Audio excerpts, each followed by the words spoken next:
नमस्कार विद्यार्थियों, गजेंद्र ज्ञान धारा में आप सभी का स्वागत है। आज हम हिंदी साहित्य के काव्य पर आधारित महत्वपूर्ण प्रश्नों का अभ्यास करेंगे जो हमारी परीक्षा के लिए बहुत उपयोगी होंगे। तो आइए हम शुरू करते हैं।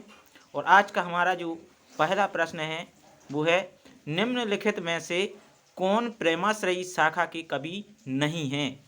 और नहीं है तो देखिए, ऑप्शन नंबर 1 जायसी, दूसरा सूरदास, नंबर 3 मंझन, नंबर 4 कुतवन।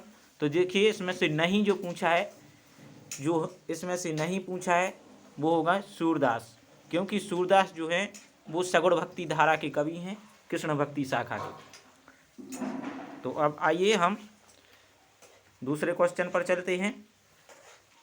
दूसरा क्वेश्चन कह रहा है, निम्नांकित में राम भक्ति शाखा के कवि कौन नहीं हैं? तो देखिए विकल्प नंबर 1 तुलसीदास, चतुर्भुजदास, अग्रदास और नाभादास। तो देखिए इसमें से राम भक्ति शाखा के जो कवि हैं कौन कौन से हैं और कौन नहीं हैं, पूछा है नहीं है। तो देखिए राम भक्ति शाखा के कवि तुलसीदास जी हैं, अग्रदास जी हैं और नाभादास जी हैं। तो जो हमारे नहीं है वो होगा चतुर्भुजदास, क्योंकि ये हमारे कृष्ण भक्ति शाखा के अष्टछाप में आते हैं। तो इसलिए इसका जो राइट आंसर होगा वो होगा चतुर्भुजदास। तो आइए हम आगे चलते हैं। प्रश्न संख्या 3, निम्नलिखित में से किस कवि को बाल वर्णन के क्षेत्र में सर्वश्रेष्ठ माना जाता है? तो देखिए बाल वर्णन के क्षेत्र में विकल्प संख्या 1 number 1 Tulsidas, number 2 Bihari, number 3 Surdas और नंबर 4 केशवदास। तो इनमें से जो सर्वश्रेष्ठ होगा वो होगा हमारा, सर्वश्रेष्ठ जो होगा वो होगा बाल वर्णन के लिए जो होगा सूरदास। कौन होंगे? सूरदास। नेक्स्ट क्वेश्चन, निम्नलिखित कवियों में वल्लभाचार्य का शिष्य कौन था? तो देखिए इनमें से जो हम विकल्प नंबर 1 भूषण, दूसरा भिखारीदास, नंबर 3 रघुराज सिंह और कृष्णदास। तो इनमें से जो वल्लभाचार्य के शिष्य थे वो थे हमारे कृष्णदास। एक कृष्णदास सही होगा, क्योंकि भूषण जो है वो हमारे रीतिकाल के और भिखारी भी रीतिकाल के कवि हैं। इसलिए इनमें से जो वल्लभाचार्य का शिष्य थे वो थे कृष्णदास। प्रश्न संख्या 5 क्या कहता है, निम्नलिखित कवियों में स्वामी रामानंद का शिष्य कौन था? अब देखिए क्वेश्चन थोड़ा सा मिसप्रिंट है, इसलिए इसमें जो देखिए जो नानक हैं और मलूक दास हैं, जो निर्गुण भक्ति, इनमें से रामानंद का शिष्य कौन था ये क्वेश्चन पूछ रहा है। तो रामानंद का शिष्य जो था कबीरदास और रैदास दोनों थे। तो इसमें से हमारे ये दोनों हो जाएंगे कबीरदास और रैदास, क्योंकि रामानंद के 12 शिष्य थे, उन्हीं में हमारे ये दोनों आते हैं। तो इसके ये दोनों हो जाएंगे। ठीक है। नेक्स्ट जो नहीं होंगे वो ये हमारे नहीं होंगे। ठीक, आगे चलते हैं। अगला प्रश्न क्या कहता है, निम्नलिखित में से कौन सगुण भक्ति शाखा के कवि नहीं हैं? सगुण भक्ति जिसमें दो शाखाओं में बटी हमारी भक्ति, राम भक्ति और कृष्ण भक्ति। तो देखिए इसमें से सगुण भक्ति शाखा के कवि नहीं हैं, पूछा है नहीं है। क्या पूछा? नहीं है। तो देखिए सगुण भक्ति शाखा के सूरदास जी हैं, तुलसीदास जी हैं, मीराबाई हैं, और जो नहीं है वो हैं भारतेंदु हरिश्चंद्र। ये हमारे भक्ति शाखा के कवि नहीं हैं। तो इसका जो आंसर होगा वो होगा भारतेंदु हरिश्चंद्र। नेक्स्ट आगे चलते हैं। अगला क्वेश्चन, निम्नलिखित में से कौन सा ग्रंथ सगुण भक्ति धारा का श्रेष्ठ ग्रंथ है? तो देखिए क्या पूछा है, सगुण भक्ति धारा का श्रेष्ठ ग्रंथ। तो सगुण भक्ति धारा का जो श्रेष्ठ भक्ति धारा का जो श्रेष्ठ ग्रंथ है वो होगा हमारा, देखिए ऑप्शन दिए हैं, जो ग्रंथ दिए हैं ये सभी सगुण भक्ति के हैं, गोस्वामी तुलसीदास जी के हैं। तो देखिए इनमें से एक जो ग्रंथ है ये साहित्य लहरी, ये सूरदास का है। किसका है? सूरदास का। और जो हमारे ये 3 ग्रंथ दिए हैं ये गोस्वामी तुलसीदास जी के हैं। तो इनमें से जो सगुण भक्ति का जो श्रेष्ठ ग्रंथ होगा वो होगा हमारा रामचरितमानस। नेक्स्ट चलते हैं आगे, अगला क्वेश्चन, हिंदी साहित्य के इतिहास में निम्न में से किस काल को स्वर्ण युग कहा जाता है?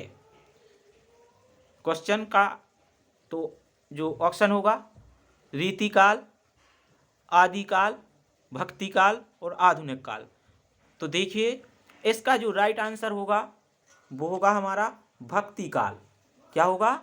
भक्तिकाल। क्योंकि जो हमारे हिंदी साहित्य के जो जॉर्ज ए ग्रियर्सन हैं, इन्होंने, किसने?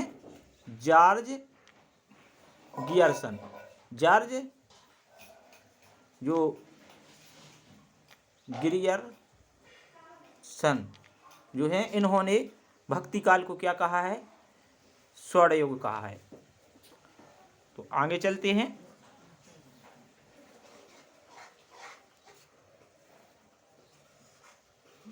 नेक्स्ट क्वेश्चन हमारा है, निम्नलिखित में से कौन सा ग्रंथ रीतिकालीन काव्य परंपरा से संबंधित नहीं है?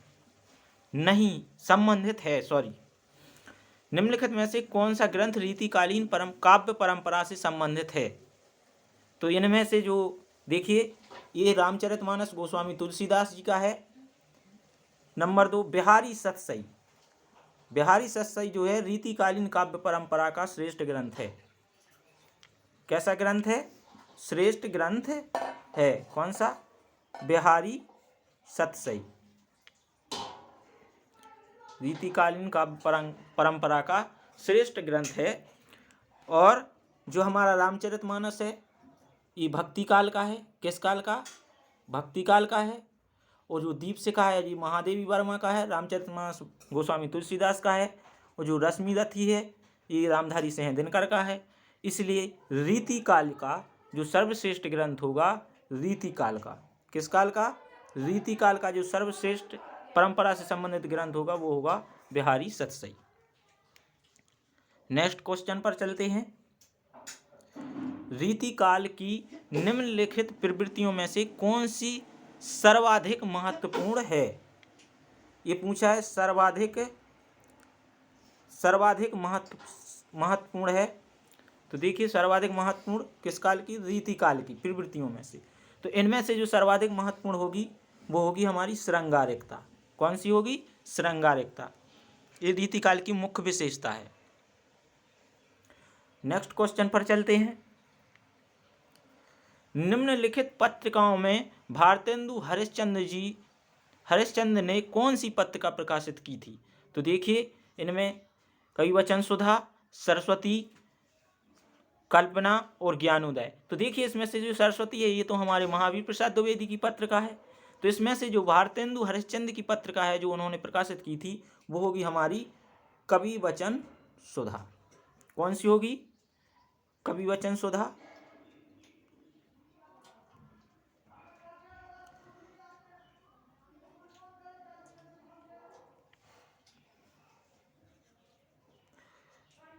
अगला क्वेश्चन कहता है, निम्नलिखित में से कौन सी रचना द्विवेदी युग में लिखी गई है? तो देखिए हमारे द्विवेदी युग की रचना इनमें से कौन सी है? देखिए कामायनी है नंबर 1, नंबर 2 तार सप्तक, नंबर 3 प्रिय प्रवास, नंबर 4 ग्राम्या। तो देखिए इनमें से जो कामायनी है छायावादी युग की है, जयशंकर प्रसाद की रचना है। तार सप्तक प्रयोगवाद की का एक तार सप्तक है। और प्रिय प्रवास जो हमारा है ये हमारा द्विवेदी युग की है, अयोध्या सिंह उपाध्याय का। तो ये होगा हमारा प्रिय प्रवास, क्योंकि ग्राम्या हमारी प्रगतिवादी युग की कवि रचना है। तो इसमें से जो हमारी द्विवेदी युग की रचना होगी वो होगी प्रिय प्रवास। नेक्स्ट क्वेश्चन, निम्नलिखित में से छायावादी युगीन कवि हैं। छायावाद युगीन कवि हैं, तो देखिए छायावाद युगीन कवि ऑप्शन क्या कहता है, जयशंकर प्रसाद, जगन्नाथ दास रत्नाकर, रामधारी सिंह दिनकर, कबीरदास। तो इसमें से जो हमारा राइट आंसर होगा वो होगा जयशंकर प्रसाद। अगला क्वेश्चन, प्रयोग सभी कालों के कवियों ने किया है, किसी एक काल में किसी विशेष दिशा में प्रयोग करने की प्रवृत्ति स्वाभाविक ही है। निम्नलिखित कथन किसका है? तो देखिए इन रचनाकारों में किसका है, निराला, अज्ञेय, प्रसाद, महादेवी वर्मा। इसमें से जो हमारा ये कथन है वो है हमारा अज्ञेय का, क्योंकि अज्ञेय ही प्रयोगवाद के जन्मदाता है। तो ये हमारा कथन है अज्ञेय का, सचिंदानंद, हीरानंद, वात्स्यायन, अज्ञेय। नेक्स्ट क्वेश्चन पर चलते हैं। निम्नलिखित में से कौन सी रचना छायावाद युग में लिखी गई है? तो देखिए छायावाद युग में ऑप्शन नंबर 1 प्रेम माधुरी, ऑप्शन नंबर 2 उद्धव शतक, ऑप्शन नंबर 3 चित्राधार, ऑप्शन नंबर 4 सूर सरावली।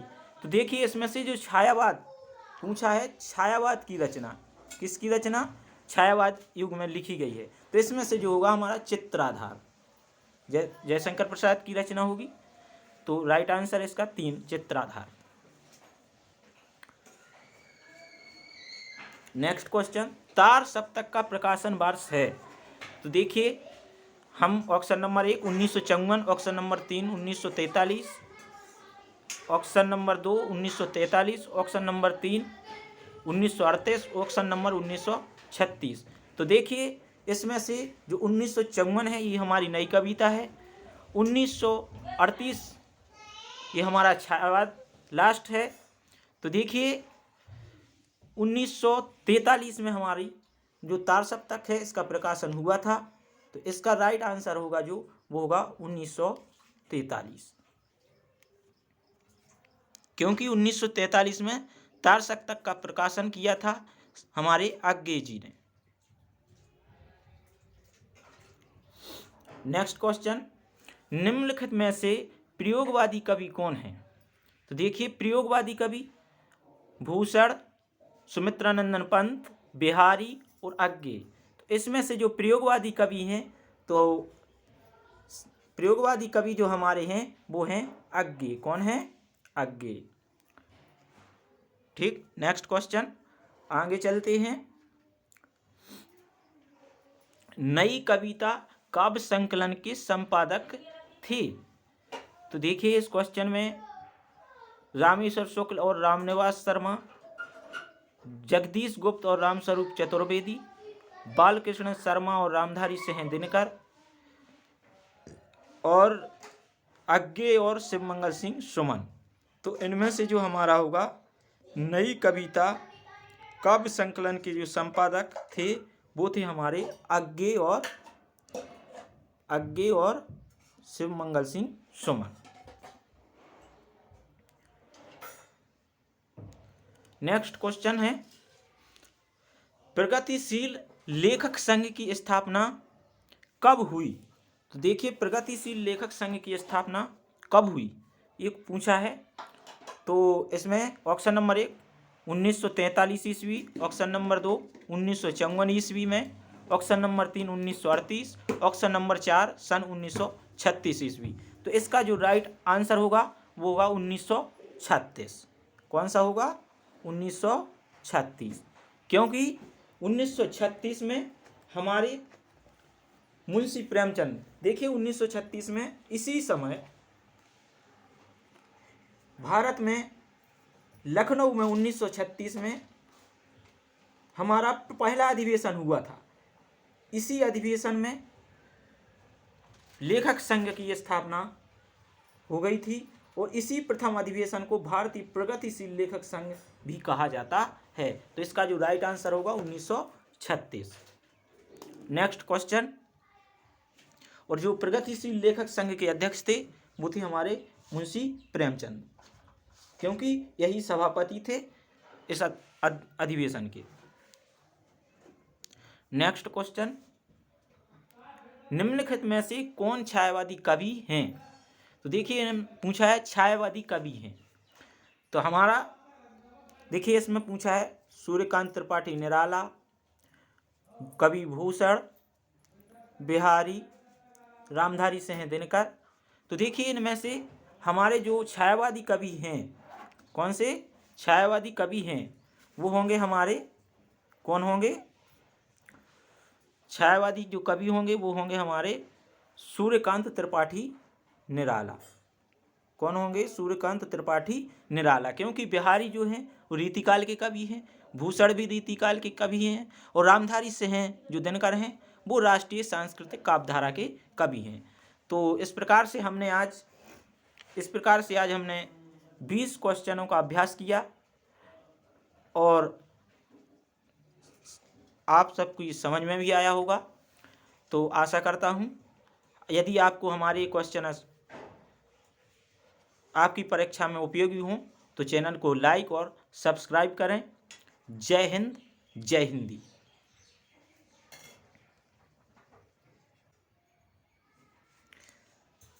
सोचने से कहाँ मिलते हैं तमन्नाओं के शहर, चलना भी जरूरी है मंजिल पाने की कदर। इन्हीं पंक्तियों के साथ आज की क्लास समाप्त।